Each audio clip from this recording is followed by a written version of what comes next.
got it. My car, when my phone's in the dock and I get a text, it comes up on the screen, and I can push a button, I can listen to it, and it's Siri. And I've had texts from you and texts from you, and she's always mispronouncing what you write. Bless you. So before we get to the heart of our scripture reading today, we should go back just a couple of verses before, because they set the context for what's going on here with James and John and the disciples and Jesus. And it said, beginning at verse 32, again, he took the 12 aside and told them what was going to happen to him. We are going up to Jerusalem, and the Son of Man will be delivered over to the chief priests and the teachers of the law.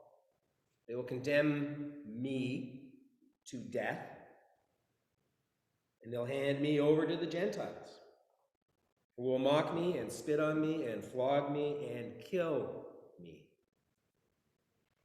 3 days later, I will rise. So at this point, they're all on their last trip to Jerusalem. There's no turning around, there's no going back. And for some reason, James and John concluded that after all this was said and done, Jesus was going to be setting up a new world order. A new world order form of government that probably wouldn't look dissimilar from what already exists, be it in the synagogue or the Roman. There'll be an organizational structure. We really want to be near the top. See, they saw this big chair with Jesus sitting in it and James on one side and John on the other. And Jesus said, "You don't know what you're asking." And the other 10 disciples got miffed and annoyed. What are you trying to pull? What are you trying to pull? Even though Jesus told them what was coming their way, and quick, they didn't comprehend the reality of it. And how could they? How could they comprehend the horrors that were coming their way? So Jesus again sat them down and said, among the Gentiles, those whom they recognize as their leaders lord over them, and their great ones are tyrants. But it is not so among you. Whoever wants to become great among you must be your servant, and whoever wishes to be first among you must be slave of all. And just push the pause button for a moment. Slave is and has always been a really loaded word. Always. And it detracts from the main point. You get caught up, what's a slave? Is it a black person in America? Is it a Chinese person building the Canadian Railroad? Is it somebody building a pyramid? Don't get caught up. Just serve. Just serve. The question is, what are we as followers dishing up? How are we serving? What are we serving? Whom are we serving? Are we being the helpers that we're called to be? Religion is complicated. It's man-made. Living a spirit-filled and faithful life is not hard or complicated. It takes work, it takes practice. But you can live the Spirit-filled life you're supposed to live. It's in you, it's in me, it's in all of us. I think I've quoted Bob Dylan before on this. You got to serve someone. You know that song? We'll have to play that someday. You got to serve, yes indeed, you got to serve someone. And basically the choice is, it may be the devil or it may be the Lord, but you got to choose. You got to decide who you're going to serve.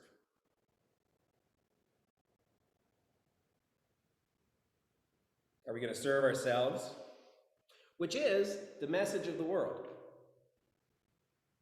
The whole point in advertising, consumer, and be self-serving. Look out for number one. You better grab it now while you can because it's not going to be around for too long. You know. Are you going to serve God and each other? What is your choice? What is your choice? Does anybody remember? I did a sermon a long time ago before. This is my third fall here. The third time I've watched that maple tree out back. It's not as good as it was the first year this year, but that's okay. It was a wet fall. I did a sermon a long time ago about opening doors. Anybody remember that one? Just the simple act of holding a door open for a stranger is an act of serving. And it gives you an opportunity to make eye contact. And it gives you an opportunity to smile. Can you smile through a mask? Everybody smile. There we go. Because if you look, when you smile, eyes change. Right? You can smile. And it's funny, you go around the malls and there's always a kid in a little toddler somewhere in a stroller, and of course mom's on the phone and not paying attention to the kids looking. And it's great to play the game of, you know, look at the kid, turn away, look at the kid. Eye contact. Eye contact is heart contact. If you can be connected to your heart, your eyes will show that to whoever. They may not be able to put it together, but they will connect. Right? And especially in we've been talking, I just want to go on a side thing for 1 second. We've been talking about the need to change some words that we use as a people of faith. And I don't have it. One of the words we have to be very cautious about using is Christian. Because you and I know what that means, but out there, it's a bad word. They just found over 200,000 more cases of child abuse in the Catholic Church in France this week.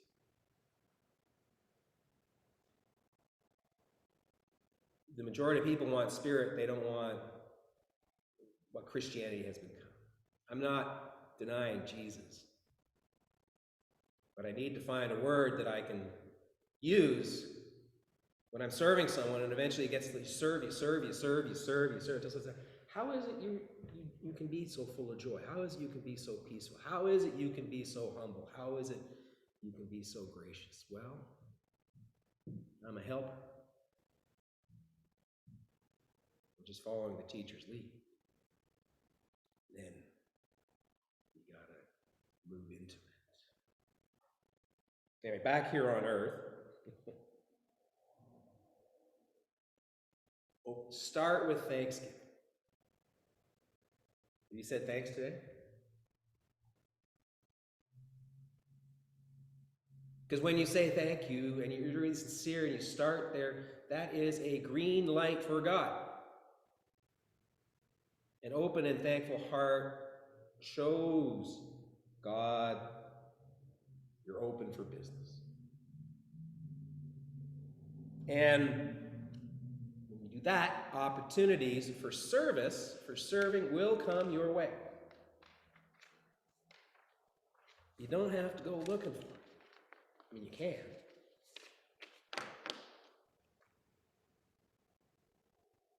But opportunities come to us every day. And we need to learn to work at the small opportunities. Don't go looking for the big ones. We'll see them, they'll be obvious, but it's the little opportunities. So here's the question. When an opportunity comes our way, should we think of that as a test? When an opportunity comes our way, should we think of that as a test? Is God, in fact, giving us a choice to serve or to be self-serving? And the simple example is holding the doors. Somebody's coming. Now, you get in a debate if they're at the back of the sanctuary and I'm here, do I hold the door and wait for them? There's actually a door opening etiquette, believe it or not. If I see someone coming, I will choose to hold the door open for them. And hopefully they say thanks, and I'll say, you're welcome. You're welcome. Or it's like, and I don't know how many times this week, I was walking towards, we were walking towards the door, and somebody just in. I forgive you. But I'm going to make the effort, I'm asking you to make the effort to look for all these little opportunities.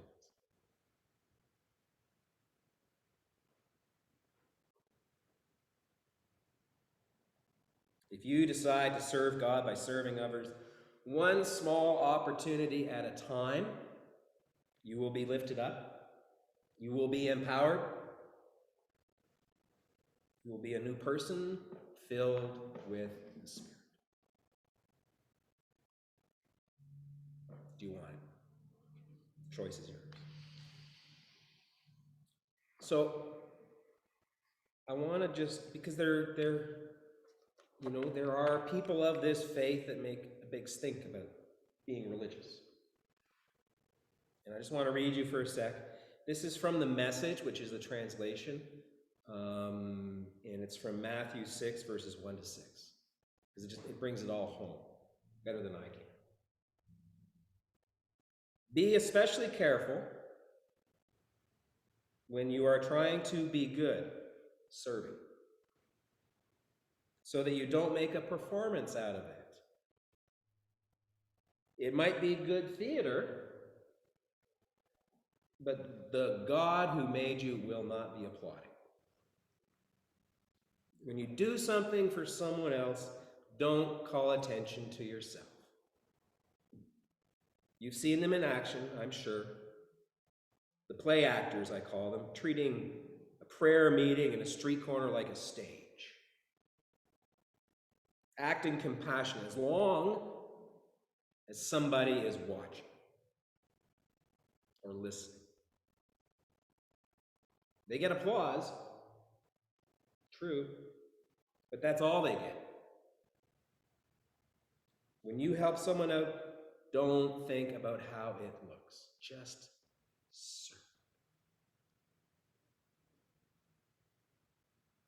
Just do it quietly and unobtrusively.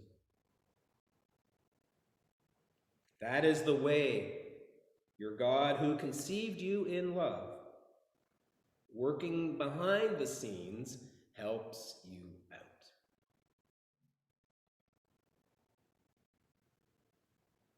God's looking for thankful hearts. God's looking for green lights because he's got something you can do to serve. Up his sleeve, always. And when you come before God, don't turn that into a theatrical production either. All these people making a regular show out of their prayers, hoping for 15 minutes of fame. Do you think God sits in a box seat? Here's what I want you to do. Find a quiet, secluded space so that you won't be tempted to role play before God. Just be there as simply honestly as you can manage. The focus will shift from you to God, and you will begin to sense His grace. Just be there as simply and honestly as you can manage. Be yourself. Open your heart. And you will begin to sense grace.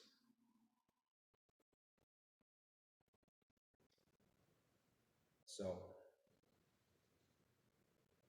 our calling is to be serving up. What are you dishing up? Well, what we're dishing up is love, joy, peace, and hope out there every day. And church can no longer be thought of as a consumer item. I don't know where we got to this. It was a long time ago before me, and I have to own it, and I have to work to change it. But church, religion, faith is not about showing up at 10 o'clock on Sunday morning in your best dress and hat. God forbid you don't wear a hat. Remember those days? It's not. I love you guys here and now, and I enjoy our getting together, and we energize each other, but it's really when you're out there, I'm out there, you're out there alone. That's where the front line is.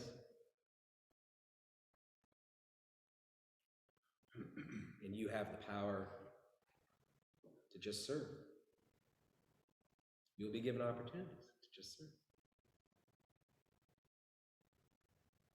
The point of church now is to come here and get ourselves charged up. Get our batteries recharged. It's nice, it's good. It's helpful to have people around. But that's not our mission. It's not our purpose. It's out there, and it's a messy world out there, and there's a lot of problems.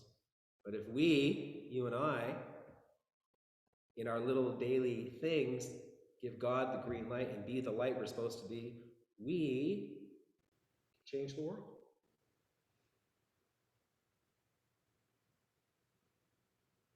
Come here, get charged up, and go be spiritual entrepreneurs. What does that mean?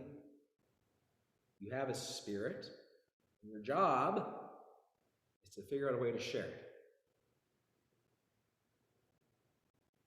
Your job is not to convert anybody. Your job is to share. My job is to share. And in order to share, we got to get ourselves into a good headspace, don't we? So out there, final question, out there, in your life, my life, who are the most important people?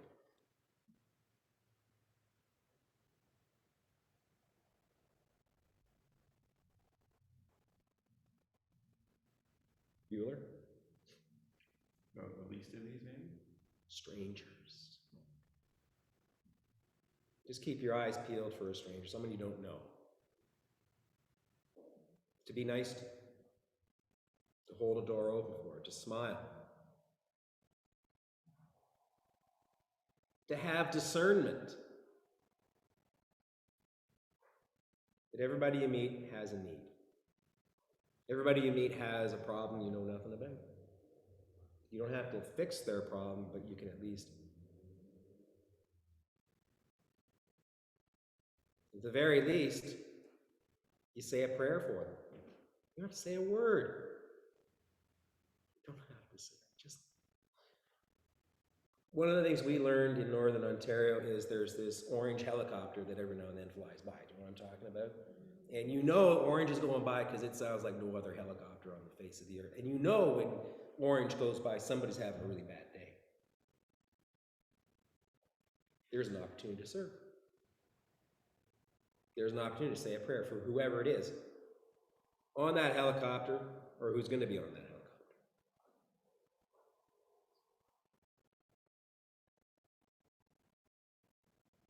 We were driving home last week from church, and there's a zigzag we can do, like start taking all the little side roads.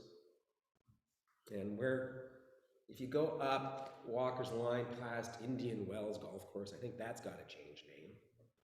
You go up and there's a road you can turn down and goes across and around the rivers.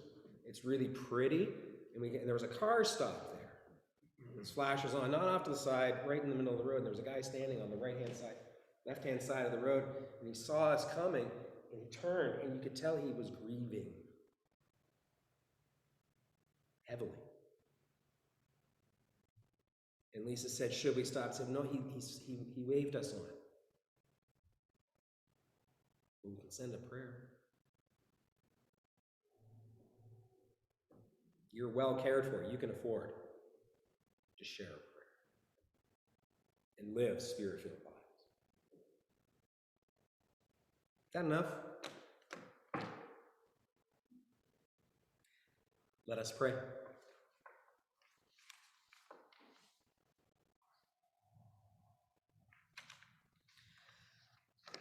God of each and every life, open our eyes to the world you love. Show us your presence, your purpose in all of creation.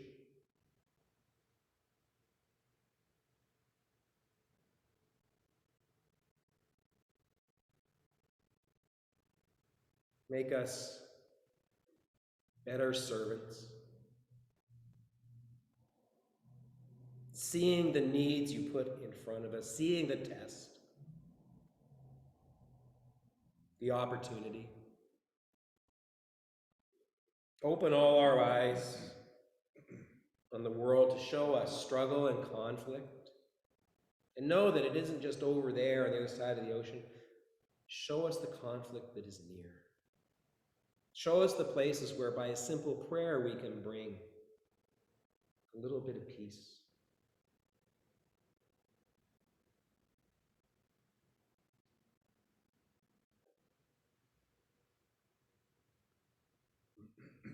As we move forward together, help us to see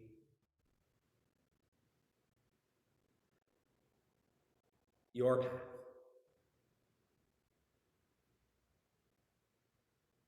Help us to do your will. Help us to not be afraid of letting go or being uncomfortable.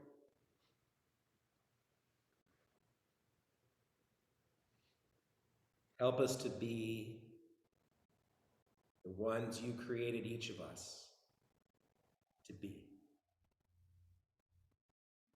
In your name we ask it and pray together, saying, Our Father, who art in heaven, hallowed be thy name. Thy kingdom come, thy will be done on earth as it is in heaven. Give us this day our daily bread, and forgive us our trespasses, as we forgive those who trespass against us. And lead us not into temptation, but deliver us from evil. For thine is the kingdom, power, and the glory,